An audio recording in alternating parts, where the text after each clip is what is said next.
What are you going to do with those pies, boys?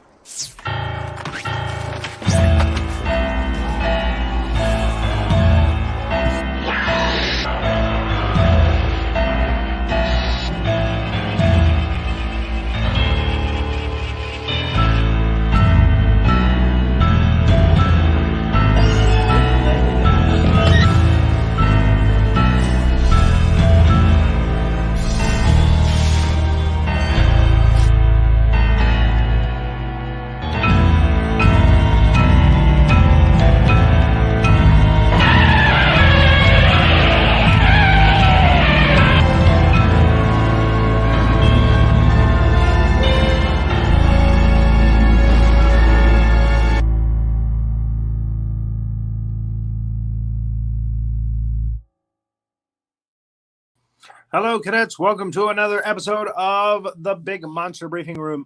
I am General Lemuel Howitzer, retired, and I'm going to bring up my able-bodied assistant, Miss Millie Hazzard. Oh, I'm very able-bodied. Thank you for saying that, General. That's the nicest thing you ever said to me. You know, I'm very able-bodied. I always say that about you, and then here we have no body. I'm a disembodied head. You know, sometimes that happens. I'm always on assignment. I'll only give you one clue of what I'm working on, and this is the clue. Listen for it. I can't say anything other than that. Okay, well, enough said. We have an interesting training film for you today. One of my childhood favorites, and probably one of yours as well. Bud Abbott and Lou Costello Meet Frankenstein. Now, I've always called this film, throughout my life, I've always called it Abbott and Costello Meet Frankenstein. But the fact of the matter is, it really is Bud Abbott and Lou Costello Meet Frankenstein. Exactly. And ironically, they're not Bud Abbott and Lou Costello in the film. They're Chick and Wilbur. So very different. So in any case, it's an interesting training film which has Frankenstein, the Frankenstein monster, Dracula, played by Bela Lugosi, for only the second time in his life for Universal Studios. And it also has Wolfman, Lon Chaney, in his last it wasn't really his last performance as a Wolfman, but the Universal Wolfman, it was his last performance of that. Let's go ahead and bring up two very esteemed panel members that we've had on the show before, Miss Jaime Bennett and Mr. Alan Hops. Hello. Hello. And unfortunately, Barbara Van Helsing is out hunting vampires. She could not be here in time. So we hope that wherever she is, whatever coven she's after, she has success. A lot of hard work, you know. She's doing God's work. She's keeping us all safe. We appreciate you, Barbara. There it is. So you will be missed, but we have a very long timeline to get through. This is 175 slides. Again, this is one of those films that there's just so much going on. Universal International. We get the cartoon at the beginning of the film where the two skeletons scream when Frankenstein knocks on their coffins. They crush together, and the name is formed. And the first thing we see is London. And it's Lon Chaney. Now, as you can see, Chaney has aged. He was a drinker. And he looks a little long in the tooth in this film, kind of like Roger Moore in his last couple of James Bond films. But he's just as vivacious as the werewolf. And I've got to be honest with you, Bela Lugosi was in probably his late 60s in this, and he looks fantastic in this as Dracula. He does. If you want to feel better about Lon Chaney in this, watch The Alligator People. And then you will see how bad he looks at Alligator People. Well, this is 48. And again, like you said, when he came into the 50s with like Alligator People in those movies, yeah, he was really starting to show his age. True enough. And again, he was, he was doing Westerns and stuff at that time. He got away from the monsters a little bit. He would go back to it, with Dracula versus Frankenstein and other films. But for the most part, he kind of got away from the monster thing. So he's in his hotel room in London. He's trying to call Wilbur and Chick, who are baggage handlers in Florida. Yeah, a vampire movie with this in the Sunshine State. Imagine that. And what's narrow crazier, operating window. and what's crazy is that there's a castle in Florida. I've never seen a castle here. So Wilbur falls while trying to get some bags and stuff and hurts his head, and his girlfriend Sandra shows up, Dr. Mornay. And she's worried about his brain, and we'll find out why in a little while. And when he finally gets on the phone with Talbot, Larry Talbot, unfortunately, it's the moon has come out, and Larry changes into the Wolfman while he's on the phone. And that's a classic transformation. Yeah. It's so funny that if you watch, the Wolfman movies as they kind of evolve, where he lays down to transform gets more and more comfortable. Like this one, he was like on a bed, and because in the first one, he's like kind of laying on his side, and then the second transformation you see his head's up against a log, and it gets more and more comfortable. Well, and he's under a log later in this one. Yeah. But you can see that Wilbur's hat has gone orange. Let's do a drinking game here. Whenever you see an orange hat, take a shot, folks, because this colorization program got a little weird. And sometimes it would do things like turn their hats orange. I'm so scared my hat turned orange. Orange is a good color. It is indeed. So we've set a precedent here for the Wolfman tearing up hotel rooms now.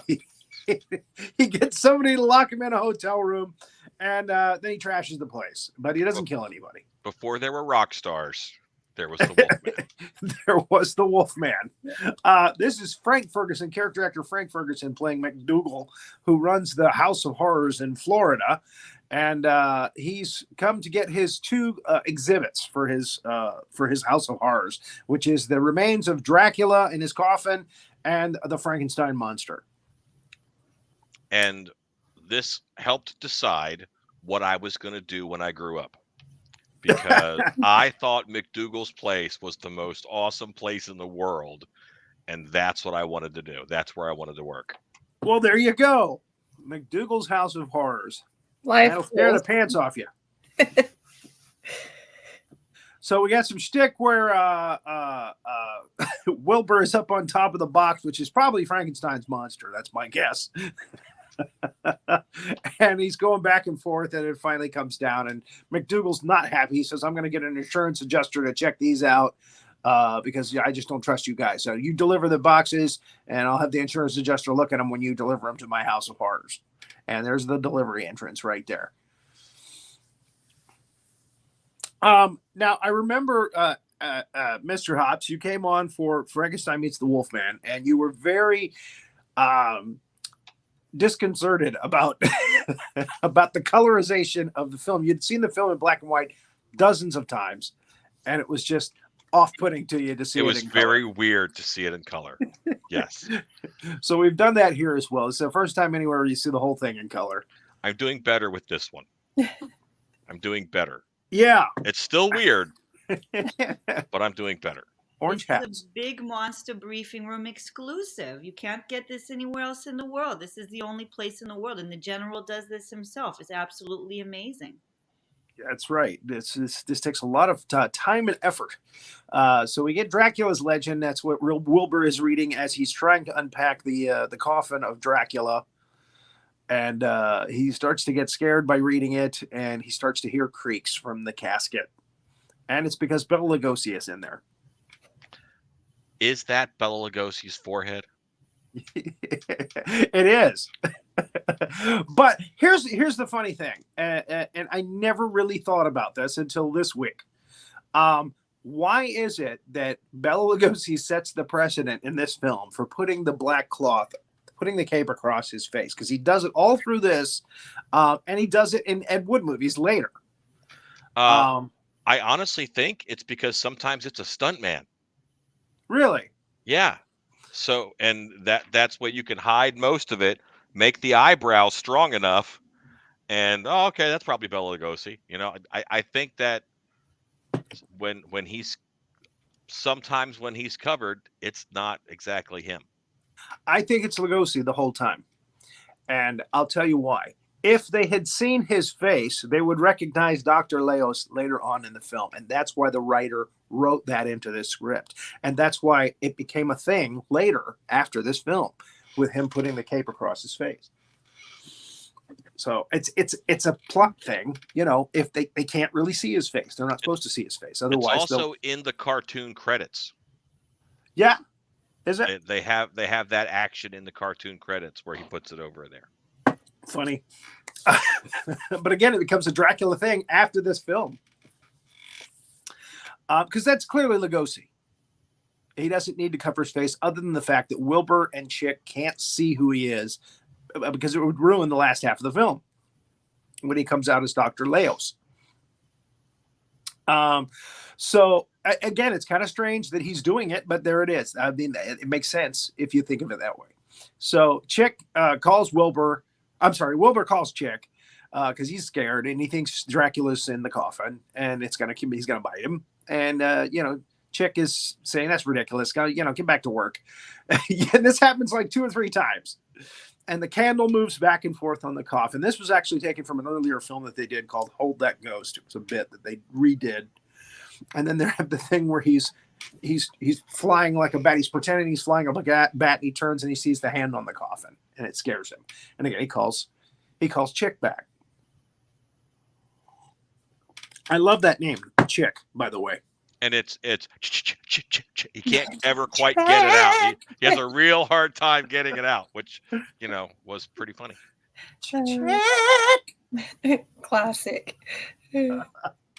Orange hat. Take a drink. So again, he keeps reading it, and Chick pulls it up and goes, "Come on, this is the bunk." They've got some great lines in this film. That's right. That's his bunk. They even used the language at the time. And he goes, "Who would believe in this?" Me. So they have some funny shtick in this.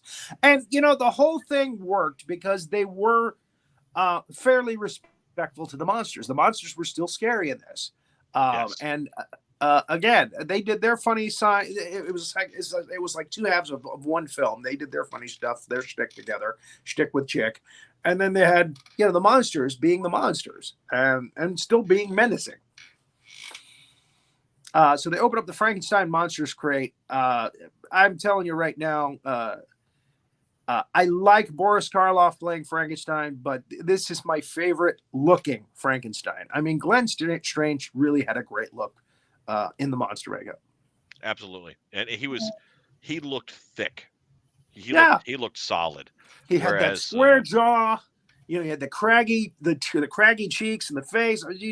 He was when Jack Pierce saw him in the commissary at Universal Studios. He paid him to come and do a makeup test because he was like, I bet he's going to look great as the monster. And he was right. But unfortunately, in this movie, Bud Westmore had to do the makeup on the monsters because, and you can explain this, Alan. I think we've talked about this before on the show, why Jack Pierce kind of got tossed out. Many people say he was just a terrible person, but there's a lot said that goes on, but he had some issues. He was a painstaking perfectionist, that was for sure. Yeah, and he took so long to do things, and he would not use molds. He didn't want to use molds. He wanted to build it up every single time. And in order to build it up every time and make sure that it matched, that takes a long time. Yeah. And if you could cast the material in a mold and it would go much faster. Right. And Westmore definitely did that and cut the time in the chair for the actors in half, probably. Yeah. So again, clearly Lugosi. It's not the chiropractor. In Ed Wood, they have a chiropractor do that to cover his face so that they can use him as Lugosi's character in the film. Because Lugosi died. Right. During filming. Correct. Well, Yeah. actually, they just used the footage that Ed Wood had of him before he even wrote, I think, Plan 9 from Outer Space. So Wilbur is hypnotized by Dracula, finally, to keep him from calling Chick in.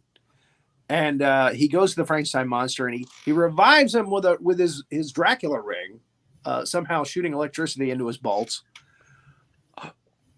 Wakes him up in that fashion. Look, I got blood. A little fruit juice there. Fruit bat. And Wilbur wakes up during when the monster wakes up. So does Wilbur, and he looks over and he's like, and he goes back to pretending he is hypnotized. And we have a great take where the monster sees him and freaks out.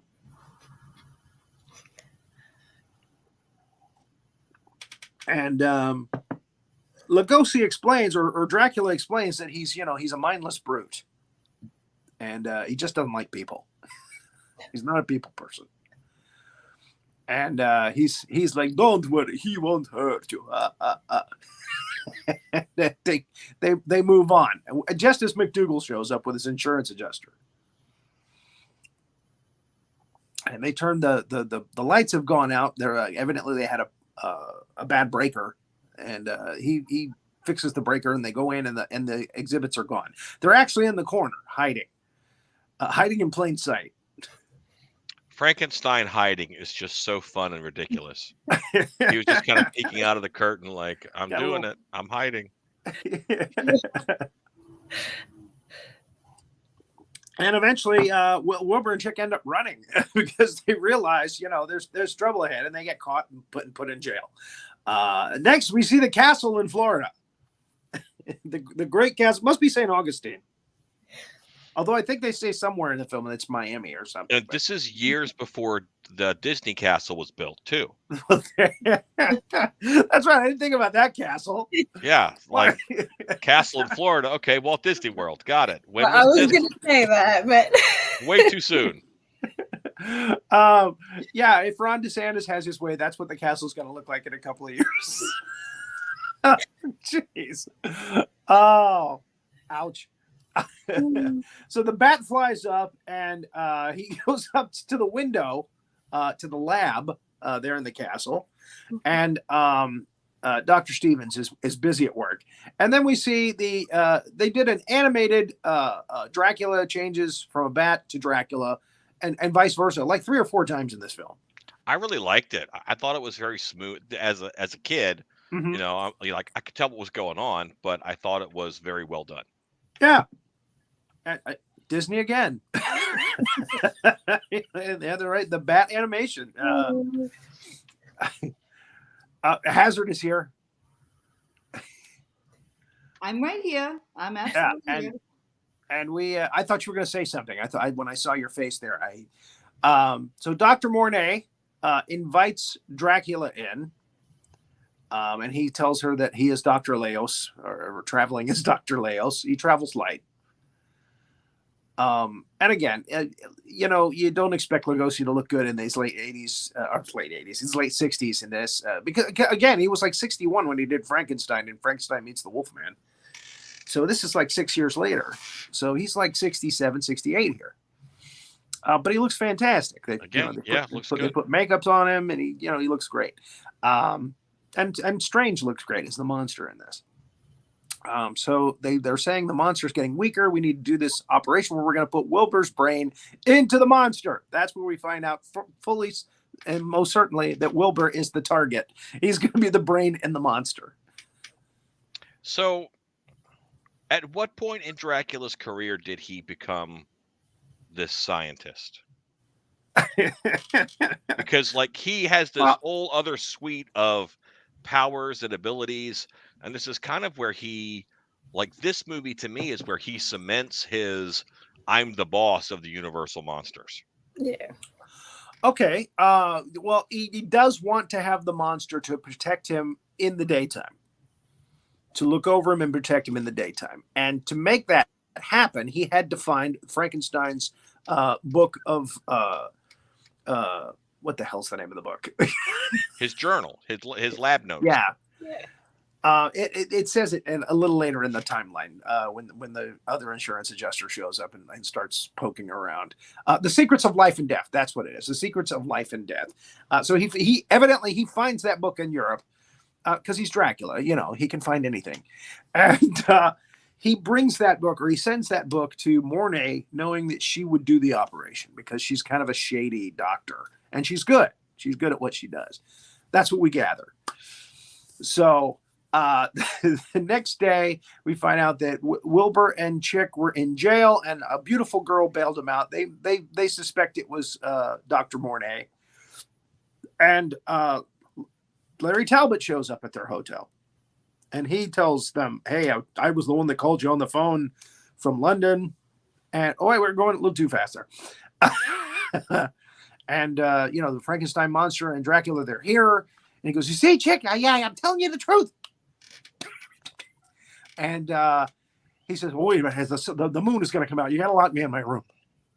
So Wilbur locks him in a room in a classic scene where he trips over his suitcase and realizes he left his suitcase in their room. And he takes the suitcase over, and he's already changed into the Wolfman. And he goes, oh, I'll leave him a note. And the Wolfman is there in the same room with him. And every time he leaps at him, Wilbur moves. Yes. And he grabs an apple. Yeah, there's also a bit where he steals an apple. Then he feels Yes. bad about stealing. Did he count the apples? I think he actually says that out loud at Yes, one point. he does. He does. And a golden delicious apple in this timeline, in this colorized timeline. They did at least try to make the Wolfman as if he was going for him. And yes, Wilbur just got incredibly lucky. Yes. That's what's funny about the scene is that, he should have his jugular vein torn out, but as the Wolfman does in all these movies. They even have the jugular vein line in this movie. The doctor says he was another quarter of an inch and he would have severed his jugular vein. They always have that line in the Wolfman movie. Yeah. He goes for the jugular vein. There he goes. He's heading for the door, and the Wolfman pounces at the door, and he gets out just in time. And he doesn't hear that. No, he doesn't hear the growling or anything. And again, the reactions. This movie must have been a ball. It must have been a lot of fun to make. They had a comedian on set that this particular director, I think his name was Beaumont, that worked with Monty Python, worked with Bud Abbott and Lou Costello before. He liked to have the set be light, and he had this comedian on there. We'll see him in a little bit. He plays a little character in this movie. But he really upset Lugosi at one point, though, when he ruined one of Lugosi's takes coming down the staircase in the castle. And you can find that on YouTube, that footage of him sneaking up behind Lugosi, and then Lugosi stops. He realizes somebody's behind him, and they cut the take right before Lugosi really lays into him. Well, if I was in my 60s and the take was to go up and down some stairs, yeah, I might want to only do that in one, Yes. Yeah, really. I didn't say Lugosi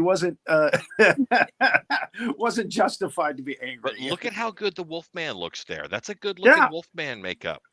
Yeah. I know that Westmore wasn't as on top of it to a degree, but that's a good look. Now, yeah, it looks like these are latex gloves on him as opposed to hand makeup.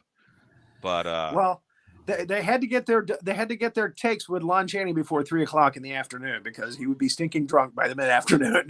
Well, and he would tell you that you got to get it before 3:00. Broderick Crawford would show up. They would start drinking. So here's where he goes. I wonder if he counted them, and he goes back to the door. And he goes, nah. And he's saved. He saved himself. Next thing, McDougal is in the insurance office. We meet Joan Raymond, who is an insurance agent extraordinaire.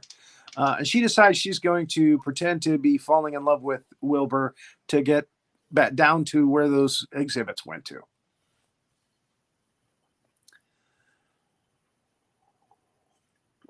And who wouldn't fall in love back with that?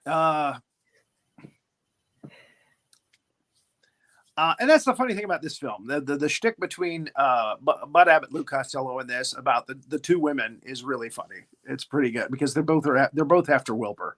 and Chick cannot figure that out. No, he's like, I don't get it, and Dr. Morty goes, and you never will. Yeah. And in this scene, he says, "What has he got that I haven't got?" And she says, "Brains." And this is after she's explained to Lugosi or Dracula that she's going to take his brain and put it in the monster. And that's where she says it. Yeah, look at the look on Bud Abbott. This was probably one of his better films for Abbott and Costello, as far as some of the things he got to do in it. It certainly set the bar for several films to come. You know, the Universal Monster. After this, there was a Mummy. That was the last one. Yeah, Abbott and Costello with the Mummy. Yes, Dr. Jekyll, Mr. Hyde. Yep. The Invisible Man. Oh, I forgot about the Invisible Man. Yeah, the Invisible Man, and Boris Karloff meets Boris Karloff, the Killer. Right. Which I think was the next one that they did after this one. This one was still the best. It was by far the best one that Abbott and Costello did with the Universal Monsters. And again, because you had three. It was very well done. It was as far as having all the monsters together and having it kind of make sense. And this was a great take because he thinks that Sandra has forgotten to give him his kiss. He leans out to get a kiss of the torn. It's Joan Raymond, who he has never even met. And she's kissing him. If that isn't a warning for you guys, they're after your brain, they're after your money, they're after something. These 1940s broads. He has some shtick here with him and Chick. Where he's like, "Hey, if I had 2 cigarettes, I'd give you one." Yes, you would. If I had 2 pairs of shoes, I'd give you a set, right? Yeah. Well, why don't you take those shoes, put on those shoes, smoke that cigarette, and go for a walk? I'm not giving you one of my girls. I'm not giving you one of the girls. So yeah, he's supposed to take both of them now to a costume ball that night. And how he's going to get out of it is he's going to tell the other, "Oh, that's Chick's date." That's how he feels he's going to get out of it anyway. So they realize, hey, we still left Larry Talbot locked in his room. They go in there and again, a great Bud Abbott line. "Wow, what a bender." They completely just explain it away. Which before they were rock stars. May have been true considering his state at the time. Yes, indeed. He actually looks pretty good there. When he's suppose. I mean, he doesn't look as aged there for some reason. Orange hats. Take a drink. I like how he kind of manhandles Wilbur quite a bit as Larry Talbot too. "I thought you guys would understand." And Wilbur's always the one that's closest to him, and he's shaking him around. They go back to the castle. They're in a motorboat. They go to the castle, and they're met at the front door by Dr. Stevens, who is taken with Joan Raymond right away. And when Dr. Mornay comes down, he's like, "Yeah, that's Chick's date."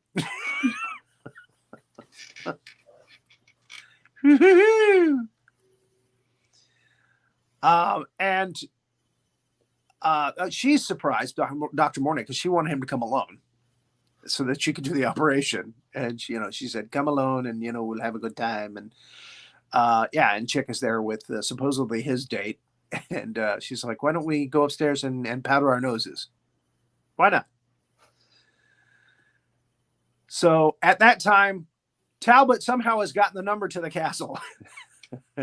And he calls, and Wilbur answers the phone because there's nobody else there to answer the phone. Dr. Stevens is gone. He's going to get cleaned up so he can go to the party with him. He wants to be close to Dr. Raymond or Joan Raymond now.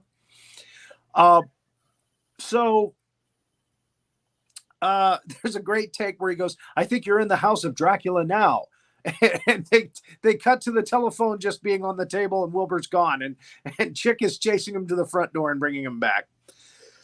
And Chick says, "We'll settle this once and for all. We're gonna search this place from the bottom to the top, okay?"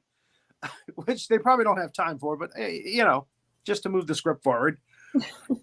So, another great bit. Chick opens a door, and it's a broom closet. Wilbur opens the door, and it's a really creepy looking dock set basement. And he says, "Well, what was in there?" And he goes, "Broom closet." So Chick immediately, wait a minute. He looks over to his broom closet, and he goes, "Well, let me take a look. Broom closet." So they go down. Obviously, they're going to check to see if Frankenstein monster and Dracula are there, they're probably going to be down there. And we have the secret revolving wall shtick bit that we have. They are down there, the monster and Dracula, and Dracula's waking up.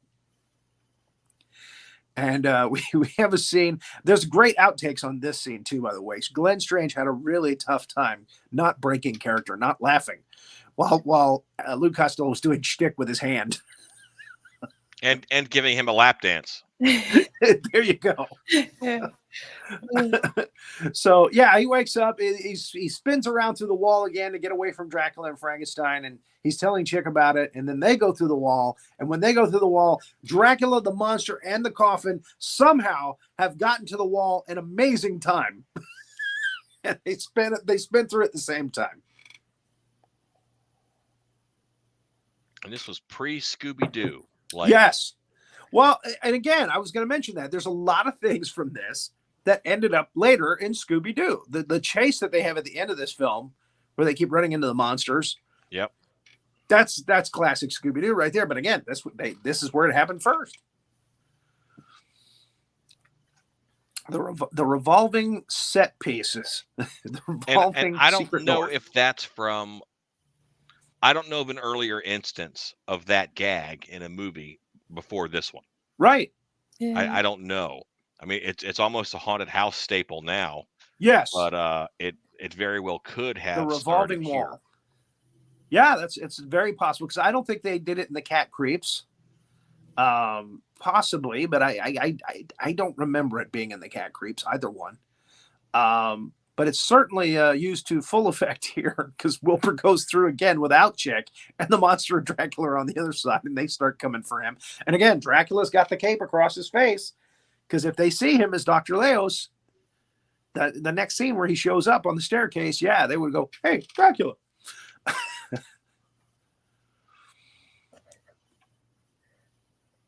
But in the previous two Universal Monster mashup films, House of Dracula and House of Frankenstein, Glenn Strange doesn't really get a lot to do. But in this one, yeah, he gets a lot to do as Frankenstein, which I like.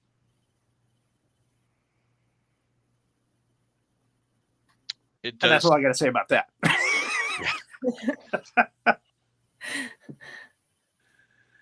Again, more shtick going around and around and around. And again, the monster, the coffin, and Dracula back at the wall exactly when they need to be, which is hysterical. And did Chick get to see the monsters in that whole exchange? Not at all. Right. So it's still just Wilbur. It's just Wilbur that's seen Right. him. Exactly. Because the wall keeps revolving.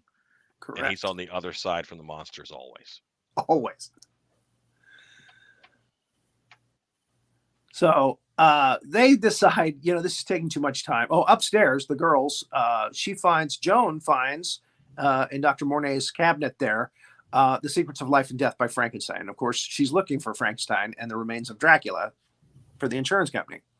So this is a good clue. She's become Velma Dinkley. And unfortunately, I don't know why, but this card of hers, I could not get the program to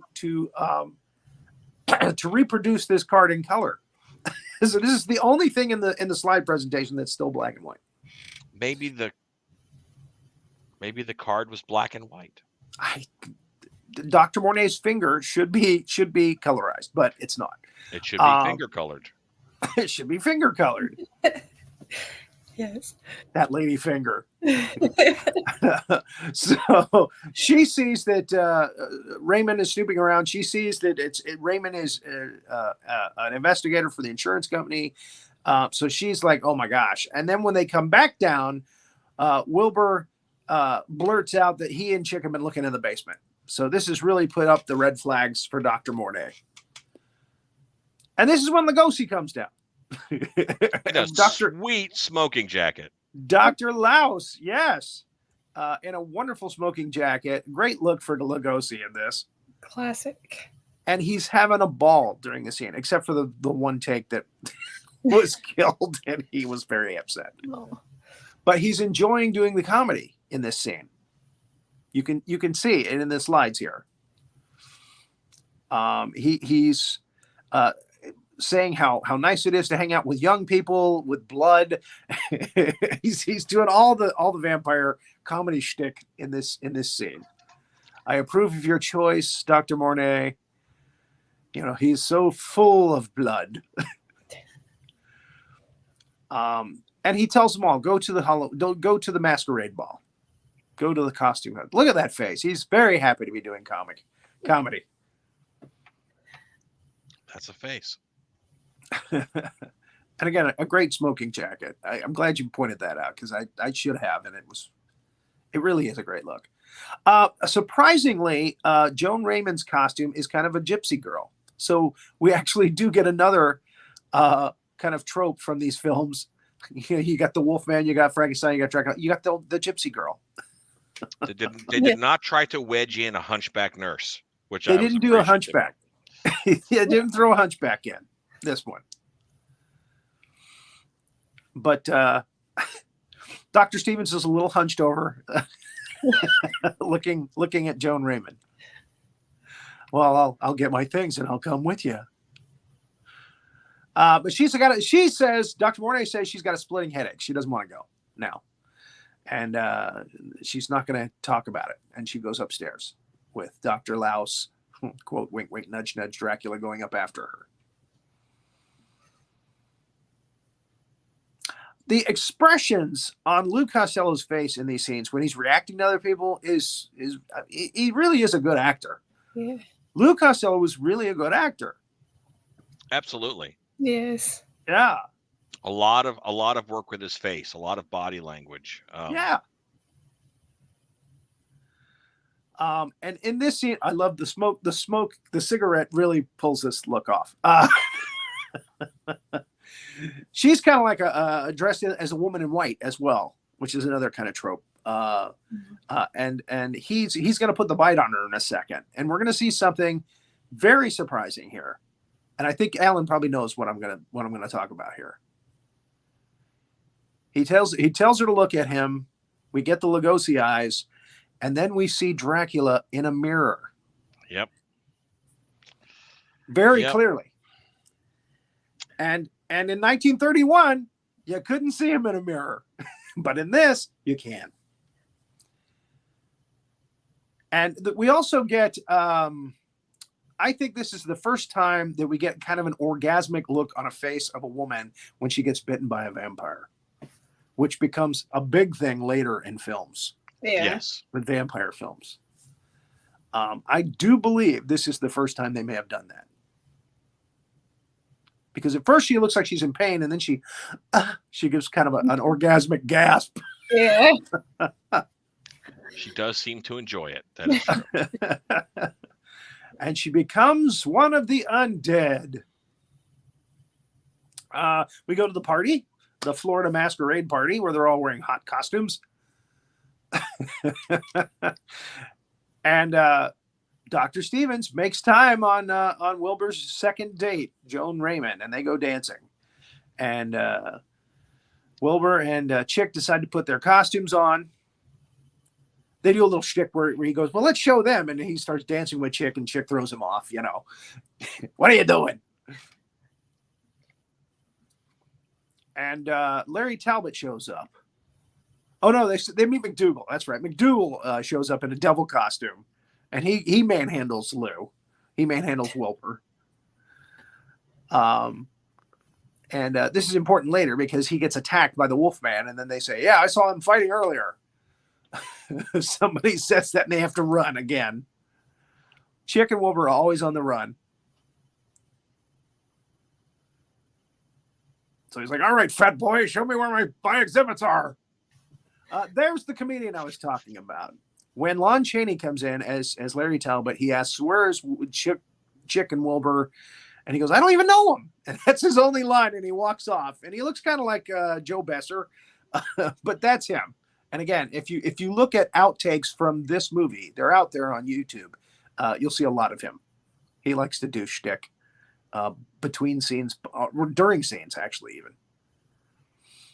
And we get the scene where Bud pulls up the werewolf mask and makes Larry Talbot very upset. And surprisingly, Wilbur's mask, if you'll go back that one slide, Wilbur's mask kind of looks like Tor Johnson, ironically. But it's not, obviously, because Tor Johnson wasn't a thing back then. A bit like Tor Johnson. I can see that. Yeah, doesn't it? It's a little Hyde-esque also. Yeah. So, okay. So, he tells Wilbur and Chick, when the moon comes out, I turn into a wolf. And Lou's got the great line, "You and 20 million other guys." Yeah. It's a fantastic line.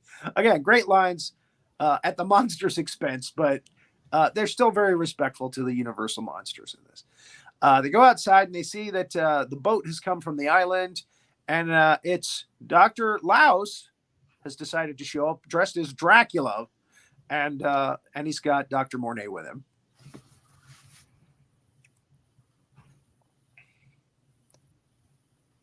That's a nice motor launch, too. Nice wooden panels. Lugosi just looks so suave, dressed as Dracula in his cape and his white tie. He looks a little rougher in that shot. It could be the colorization. It could be.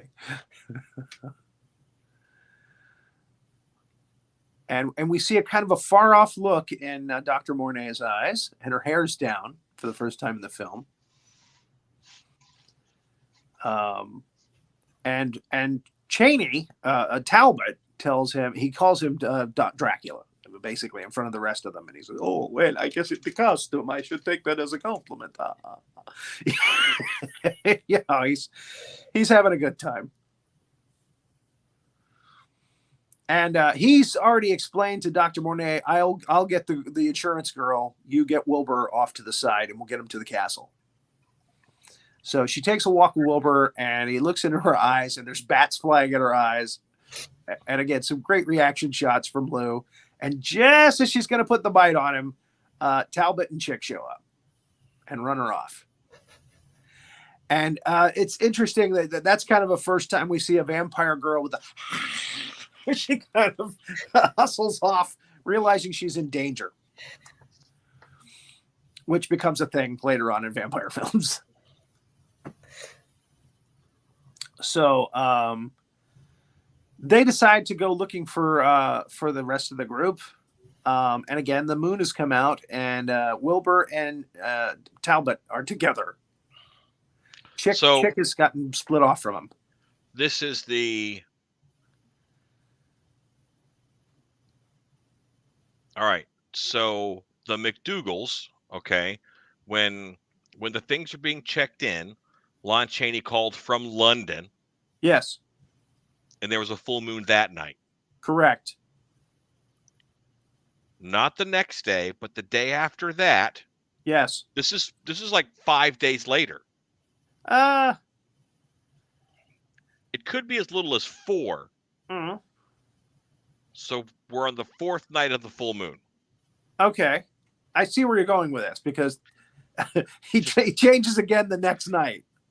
Time-wise, there's a lot of Wolfman during the full moon in this. And he went from London to Florida. Yeah. So you have an interesting point there. I felt like it was like 2 days, because he changes the first night in Florida, so that's the second night. Is this the third day? I thought it was the day after. Yeah. Okay, so you're Because thinking it's the fourth day.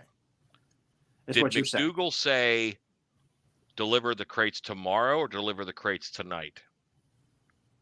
Oh, that's a good question. I thought it was tomorrow night, but what do I know? But anyway, I still think he says deliver them tonight, but still, I see where you're going with this. There's 4 or 5 days here where he's yeah, he's getting wolfy on us. And again, we got this shit where Wilbur is punching him in the face when his head comes through bushes. He's trying to pounce on Wilbur and he gets caught up in vines. There's all kinds of shtick here where Wilbur again is just incredibly lucky that he didn't get his jugular vein torn out, and McDougal's incredibly lucky that he didn't get his jugular vein torn out. We don't know why the werewolf stopped, other than McDougal cried out, "Help! Help!" and people came. But Wilbur realizes he thinks it's Chick in the werewolf mask, so that's the gag. And then he's even like, "Well, Chick, you're acting like a crazy man!" Yeah! And he ends up running. And that's when the Wolfman evidently smells other people close by and decides there's got to be easier food here. And he gets McDougal, bites his neck. And again, Dr. Stevens says, orange hat, Dr. Stevens says another 1/4 of an inch and it would have severed his jugular vein. And part of this, the universal Wolfman curse, is that you're out to kill the one you love the most. That's why they always end up going after their family, or they go after someone who they love, who they care about. That's part of the curse that was in the first Wolfman has. But it kind of, if you think about it, it kind of carries over because he doesn't. And that's why I don't mind him being a little bit unfocused in this on the kill. He has no real relationship to these people. So he's just a little bit, he is almost wild animal where he would be scared off by people. He doesn't have the focus because he doesn't have a target. Okay. There you are. And he's been trashing hotel rooms for a while. Right. So he hasn't been eating that way for a while. So Wilbur shows up and he's like, "Chick, why are you acting like a crazy person? You're trying to kill me." Right at the time when they're pointing the finger at Chick because he's got the werewolf mask in his hand, and McDougal's like, "That's the one. He was," and then the other guy says, "I saw him fighting earlier." I don't know why I did Norm Macdonald there. Can we make a note? Fighting earlier. Can we make a note of how terrible the costumes are at this costume party? Well, normally you would say something like that. You would say something like that. You make much better costumes. Was that an Uncle Sam in the last one? In Florida, no less. And a cowboy? These are terrible costumes. That's all. You can do better, Florida. I expect more from you. So Wilbur runs into Dracula, and Dracula turns into a bat and chases him to the boat.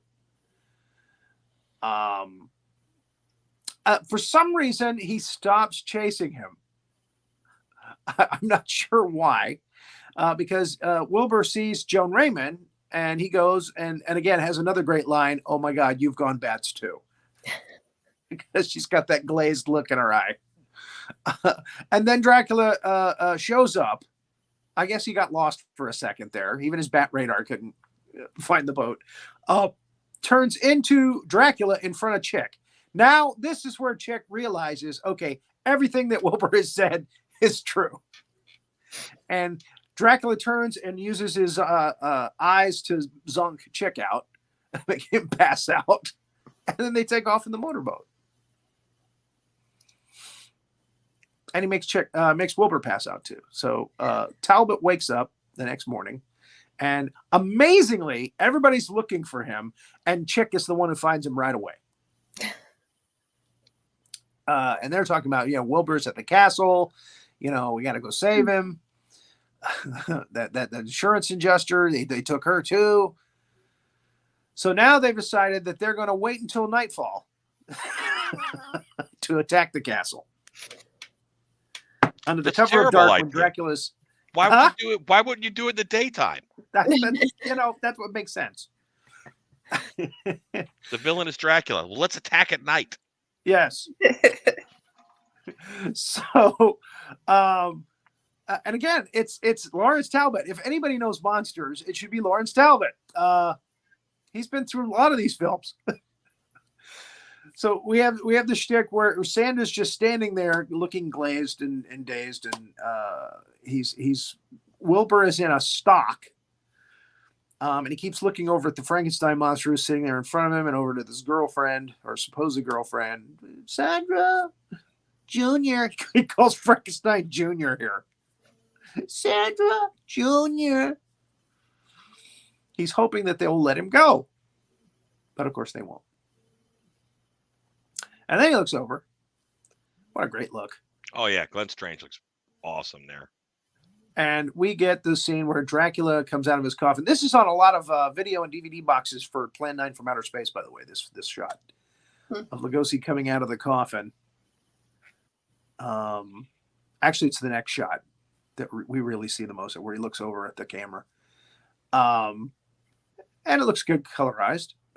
If you've ever tried to do it, it is extremely difficult to look cool while getting out of a coffin. It's like getting out of a hammock. You know, it just there's no way to do it and look cool while you're doing it. Over again. Yeah. Just fall out and then stand up. That's the easiest way. It's hysterical. I'll keep that in mind. Try it. Try it sometime. Try it. And No you one would know. No one looks cool getting out of a coffin. That's why they often shoot it backwards. Life goal. or shoot them just kind of levitating from toes to, like they put them on a plank and raise them up. Yep. That works. That's what Nosferatu did a couple times. So yeah, there it is. All right. So Lugosi, Dracula says, hey, we have to do the operation. The monster is getting weaker. We have to do the operation tonight. Right away. Let's prepare.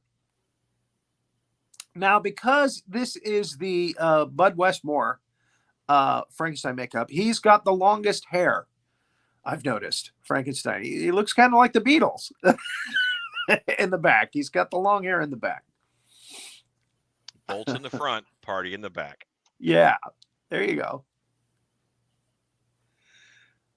So, yeah, he tries to do the thing with the ring and the electricity again, and it doesn't seem to work as well this time. So he's like, we have to put Wilbur's brain into him. And he had a great line earlier where he calls the monster a mindless brute. So that he needs Wilbur's brain in there so he's pliable and he can use him and order him around. But again, in this film, he calls him master. It's the only time Glenn Strange got to talk as the monster. He says, "Yes, master." But he just doesn't listen to anybody else. he doesn't seem to like Dr. Mornay. He certainly doesn't like Wilbur. So Dr. Stevens finds the book, Frankenstein's book, and he comes to Dr. Laus about it. He does, and nothing is said about, hey, why are you in your costume from last night still? Why are you still dressed as Dracula? But Sandra conks him on the head, with which Dracula approves. I approve. Nicely done. It's basically, he says something like that. So Wilbur and Chick again show up at sundown after Dracula has already woken up. We're going to save the day. But again, if they showed up in the daytime, it would have been a short movie. This is, by the way, one of the longer Universal monster movies. It's actually an hour and a half. Usually they would go like an hour and 10 minutes, hour and 15 minutes. Yeah. The Universal monster movies. But this one actually went to an hour and a half. Abbott and Costello had a lot of stuff going on in this. It's a very simple plot, too. You would think it would go quicker.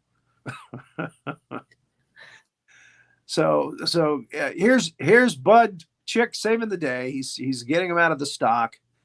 They find the body. Oh, that's another great line that Lugosi says in this. He goes, "We'll stack the body downstairs in the cellar." Dracula telling her, "We're going to stack the bodies in the cellar." They put Dr. Stevens down there, so they revive him. They get him woken up. Talbot's working on him while Chick is getting Wilbur out of the stocks. And they're free. They go out of the cave to the launch, and Dr. Stevens is like, "Hey, we got to save Joan." Still thinking with his other head. And so he and the other guys go to save Joan Raymond in the castle and leave Wilbur to start the launch. And that's when Dracula comes down with Sandra and they realize they've escaped. And we realize that Dracula has the power to summon people from far away back to where he is. And we get to see Lugosi's wonderful double-jointed finger thing that he does. Come, Wilbur. It's beautiful. Come back, Wilbur. And of course, some fine acting by Lou Costello here, where he's trying to resist, but it's not going to happen. He ends up skipping back, which I bet he created that on the spot. Why don't I just dance back? Why don't I skip back? So they come down with Raymond. Joan Raymond, and she's, a zombie. She's not really responding to anything. And they realize Wilbur's gone. They look up and the lights in the lab are zapping now. So they know that Wilbur has been called back and they need to go save Wilbur now. And they show up and Bud has a chair that he inadvertently clonks Dr. Mornay with, trying to hold off Dracula. Again, very lucky. Yeah. Both of them are lucky in this. And then the monster is being revived by the electricity from the different things going off around him in the lab there. And Talbot comes to rescue Wilbur, and he sees the moon, and it's full outside the window. That's at least night 4. At least. And it's night full. 4. So they'll suspend their disbelief. They won't think about that. Nobody's going to count. And Wilbur's like, "Hey, well, so glad to see you. Hey, what are you looking up at the window for?" He looks down, and there's the gloves. And there's a better shot of the gloves. Wouldn't you think in their strategy session, this is one more reason they should have gone in the daytime? Exactly. It might be a full moon again tonight. No, it's the 5th night. It's not. Right, yeah. How can it be full again? It's not going to be full again. Come on. So, yeah, he looks really good here as the Wolfman. Again, you can see a lot of his expression in this. And again, Chaney, I know I read somewhere that Chaney was relieved that he didn't have to be in the chair for so long for this movie, that it gave him more time to drink. Right. So he's very wolfy through this movie. Wilbur kicks the other gurney that has the Frankenstein monster on it, and it spins his gurney a little away from the monster, and then there's some shtick here between the Wolfman and Dracula pushing Wilbur back and forth, and then they end up spinning it around and around and around and around in their fight. And we get to see the first real fight between a werewolf and a vampire, I think. The monster breaks free from the gurney, takes the things from the bolts on his neck. Dr. Mornay tries to stop him. He picks her right up, and this is when Glenn Strange twists his ankle. Okay, now I tell you this because Leonard Maltin says, and you can see it in here somewhere. You can see him kind of stumble when he's trying to carry her, and she's kicking and screaming. Whoever the stunt woman is, he twists his ankle and he's offset for two weeks. Now I tell you this because coming up is another shot of him throwing the stunt person through the window, but it's not him. It's Lon Chaney. Lon Chaney had to do double duty as the monster in this one scene coming up. And it's where Chick is untying Wilbur from his gurney. And the monster turns around after he's thrown Dr. Mornay through the window. And it's clearly a much angrier Frankenstein monster. It's the Frankenstein shoes. They're rough on you. Yeah. You know, there are a lot of them out there too that you can buy. The platform Frankenstein shoes. I saw that the other day. I was like, they're just ankle breakers. Oh man, not enough support up through the ankle. Yes, and I can tell you from experience because I had a set of those on wearing a costume, and I was on crutches for 2 weeks because I popped all the tendons in one of my legs. Oh. Okay, so that's actually, yes, it hurt a lot. I thought I broke my leg, my ankle. There he is, throwing her through the window, and the next shot you'll see it's clearly Janie's face. And nothing really made him change his mind about her, right? What made his switch flip where, oh, now I'm going to throw her out the window? He's a mindless brute. Just the more juiced up he got, he's like, yeah, I'm going to take it out of this lady. It was kind of random that he just picked her. Like, oh, yeah, you're going out the window. Call the Me Too movement, damn it. Frankenstein monster. He really is a Frankenstein monster. Yes. So, okay, Chick is freed Wilbur finally, and he goes, now, you believe me now? Yes, I believe you. And they're running around, and this is where the Scooby-Doo scene happens. What would become the Scooby-Doo chase scene, where they're running through this large castle, and they close the door, and we know as the audience, wait a minute, didn't they just open that door out? They put all kinds of stuff against the door, and the monster opens the door, and he's there. Right. That's the first shtick. Like a monster drive-up window. So they run away from that. They run into another room, and Dracula is fighting with the Wolfman in the other room. They crash right in there at the same time that Bud and Luke come through the door. They go in another room. Frankenstein's there.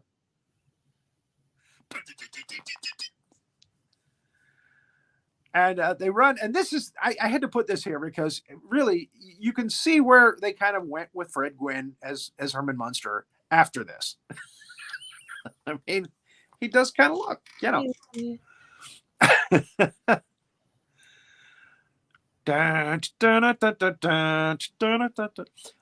So Wilbur goes over to the table here, and actually in this film about 3 times, there are like 3 times where Lou Costello actually looks at the audience and does a take to the audience. And this is probably the best one in the film. He whips the black cloth off the table, not knocking everything off the table. In the classic gag, you know, and Lou's version of it, he looks at the crowd like, hey, look what I did. And that's the next line. Whoop. He actually holds it up to the audience. So he runs into the room. He comes out. Can you go back to that last slide? Is that a baby wrestling a tentacle like an octopus? What's on that table? I don't know. It looks like a baby fighting with an octopus. Something heavy. That's my guess. Sorry. He was able to whip that thing right out of there. I'm easily distracted.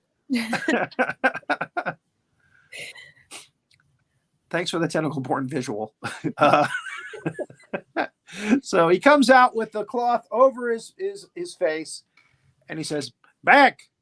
And again, what a great look. And that's Glenn Strange in his heyday. When he was doing a lot of Westerns, actually. He was playing villains in Westerns. He was a tall actor.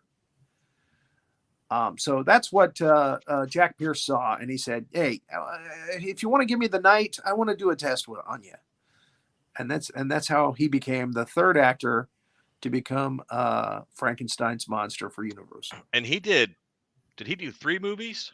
He did. Yeah, he did 3 as Frankenstein. So he matched Karloff's record, which was 3. Karloff beat him when he did an episode of Route 66. Route 66. Yes, where he plays the Frankenstein monster. And that he's was using the lighter Bud Westmore makeup. And that was Lon Chaney's last Wolfman. Correct. Yes, because that was after the Mexican one, right? And he looked rough. Yeah, there was a Mexican one. Well, actually, and Chaney got to play Quasimodo in that at the beginning. And the Mummy. But he was a very large mummy. He gained a lot of weight by then. So anyway, let's move on. And of course, you probably recognize him from Gunsmoke because he was Sam the bartender. Yeah. Very lovable character on Gunsmoke. Look at that craggy face, man. Perfect. So, okay, there's my nod to him. And again, Lou takes the cloth down and he goes, he thinks I'm Dracula. They start chasing again. They start going through the castle again. Okay, here's another interesting story. For whatever reason, Lou Costello purposefully stepped to the left off of his mark because he wanted Glenn Strange to punch him through the door. I guess he figured it would be funnier, and it was. It was hysterical. It's a great take. He did. Glenn Strange was really worried that he hurt him, which he did, but it was great for the take, and Costello knew that. So, yeah, he actually punches him. You can see it in the reaction on Bud Abbott's face over there. That's real. He actually punched him through the door, and then of course he stomps through the door, knocks the door down very easily, and the monster is at full strength now. And they run out of the castle, and he's just lumbering after them.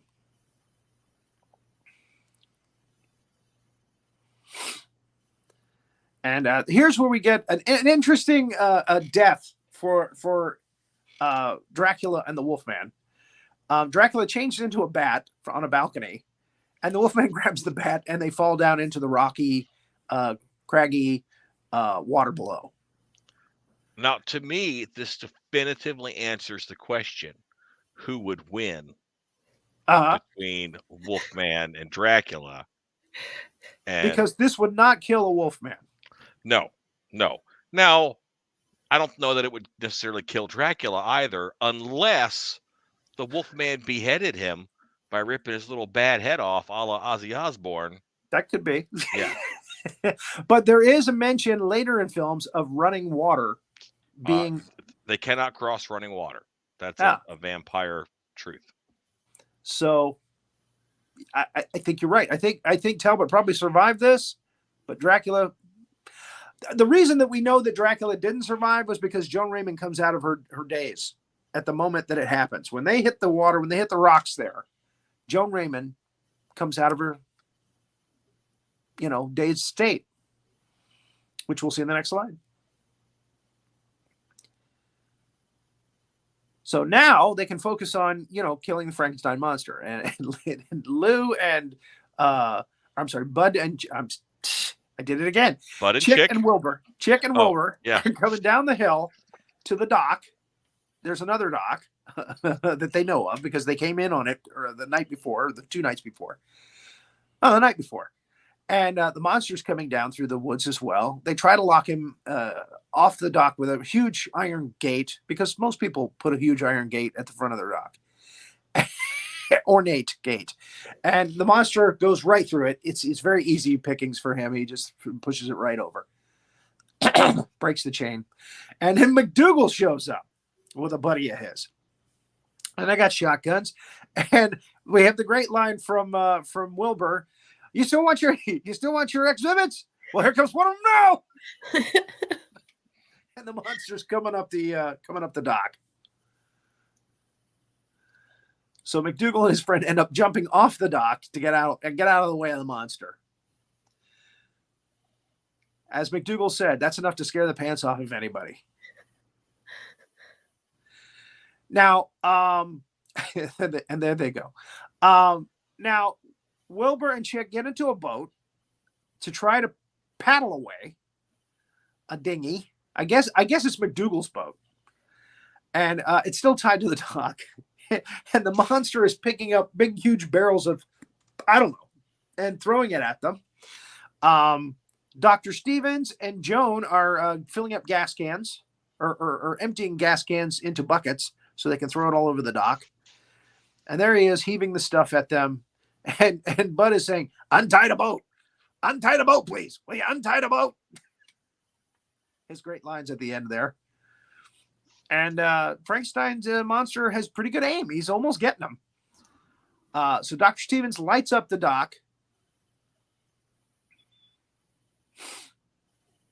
And the monster, for some reason, is not afraid of fire at the end of this one because he walks right into it. He so wants to get Dr. Stevens that he walks right into the fire. Now, this is a Frankenstein dummy. This was very clever how they did this. They actually made a Frankenstein dummy with his arms out, and they put his feet on two 2x4s, and they moved him back and forth like he was walking. And it looked like he was walking right into the fire. And it was just them actually kind of pushing a dummy into the fire. And this is the "Have you got a light" scene. Yes. Well, no, actually, he has his own light. Yeah. Bud says, or Chick says, now that the Frankenstein monster, Dracula, and the Wolfman are dead, there's nobody to scare us anymore. And as he's saying this, we see a cigarette come up. It's the Invisible Man, and he lights it, and and it's Vincent Price, and who was actually the Invisible Man. The Invisible Man returns, and he says, "Oh, I was hoping to get in on the fun. You see, I'm the Invisible Man." And they freak out and they jump out of the boat, and that's the end. And of course, it sets up for them to do the Invisible Man or whatever other monster Universal wanted to do them with, if this made money, and it did. It made a huge amount of money for Universal Studios. Yeah. This was one of the most successful Abbott and Costello films, and it did better than their previous two monster mashups. So again, it paved the way for other Abbott and Costello Meet Monster films for the next 10 years. So and there's nothing wrong with that. No, they were fun. They were fun movies. I really liked the Dr. Jekyll and Mr. Hyde too, with Boris Karloff as Dr. Jekyll. Eddie Parker was Mr. Hyde, and it was an interesting Hyde makeup in that. But we'll talk about that on that show sometime later. Because we're at an hour and 12 minutes now. So thank you for being on the show. Thank you, Major Hazzard, for keeping it running smoothly forward. I know it was a long timeline. It was 175 pictures, slides. So I knew it was going to be a long one. Thank you, Jaime, for coming in and sharing Franken bits with us. And thank you, Alan, for your contribution to this episode. Telling I us just questioned the moon, and I pointed out the baby in the tentacle. That was my job tonight. No. There was so much more than that. So much more than that. Thank you so much for what you shared. And next week, we're going to colorize another black and white film, Tarantula, which has Clint Eastwood doing a cameo as a jet fighter pilot. So thank you all for joining us. Keep an eye out for those black and white monsters.